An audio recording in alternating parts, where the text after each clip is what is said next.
ప్రభునందు ప్రియులారా, మీ అందరికీ ప్రభు అయిన యేసుక్రీస్తు నామమున శుభములు. దేవుని సూచనలు అనే సరికొత్త శీర్షికను ప్రారంభించుచున్నాను.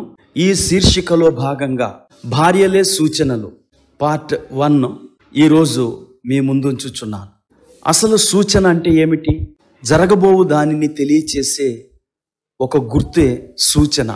వర్షం రాకను తెలియచేసే సూచన ఏమిటి?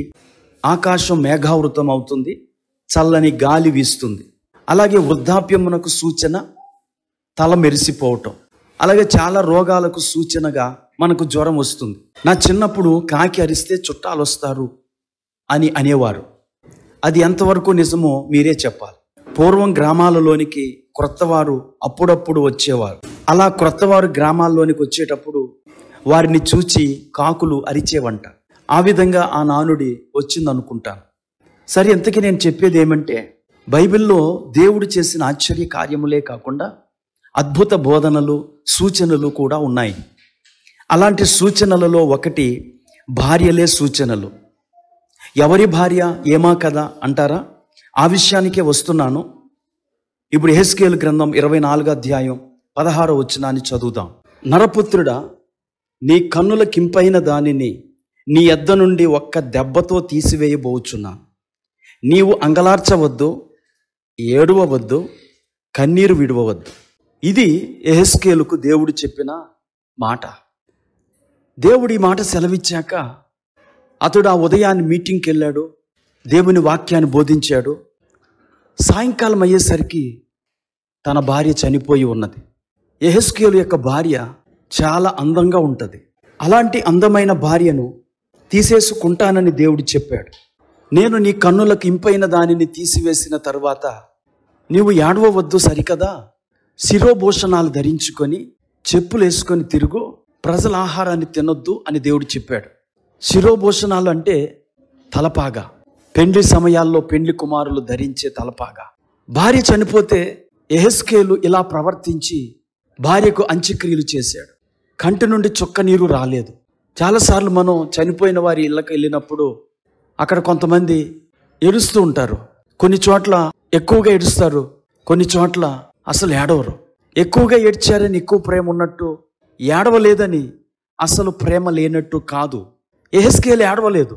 ఈ ప్రవర్తన అంతా ప్రజలు చూశారు. చూసి యెహెజ్కేలు దగ్గరికి వచ్చి, ఏంటి నువ్వు ఇలా ప్రవర్తించావు? దీని నుండి సభ్య సమాజానికి నువ్వు తెలియజేసే సందేశం ఏంటి అని అడిగారు. అప్పుడు యెహెజ్కేలు, దేవుడు మీకు జరగబోవు దానిని తెలియచేయటానికి సూచనగా నా కన్నులకు ఇంపైన నా భార్యను తీసుకెళ్ళాడు అని చెబుతూ, ఇశ్రాయేలు వారికి ప్రియమైన అతిశయాస్పదమైన దేవాలయాన్ని కూడా దేవుడు పాడు చేయటానికి అప్పగించబోతూ ఉన్నాడు. అలా దేవాలయము పాడయ్యే సమయంలో కూడా ఇశ్రాయేలీలు యెహెజ్కేలు మాదిరిని అనుసరించాలని యెహెజ్కేలు ఇశ్రాయేలు వారికి బోధించాడు. 21వ వచనం నుండి దానిని మనం చూస్తాం. యెహోవా సెలవిచ్చినదేమనగా, మీకు అతిశయాస్పదముగాను మీ కన్నులకు ముచ్చటగాను మీ మనస్సునకు ఇష్టముగాను ఉన్న నా పరిశుద్ధ స్థలమును నేను చెరపబోవుచున్నాను. ప్రియులారా, రాబోయే వాటి కోసం ప్రజలను సిద్ధం చేయటానికి దేవుడు యెహెజ్కేలు భార్యను తీసుకున్నాడు. యెహెజ్కేలు కూడా ఆ విషయానికి అనుమతినిచ్చాడు. ప్రియులారా, భక్తులు దేవునికి ఎంతలా లోబడ్డారో ఈ విషయము నుండి మనం గ్రహించగలం. దేవుని నమ్ముకున్న మనం కొంచెం నష్టం కలిగితే దేవుణ్ణి దూషిస్తూ ఉన్నాం.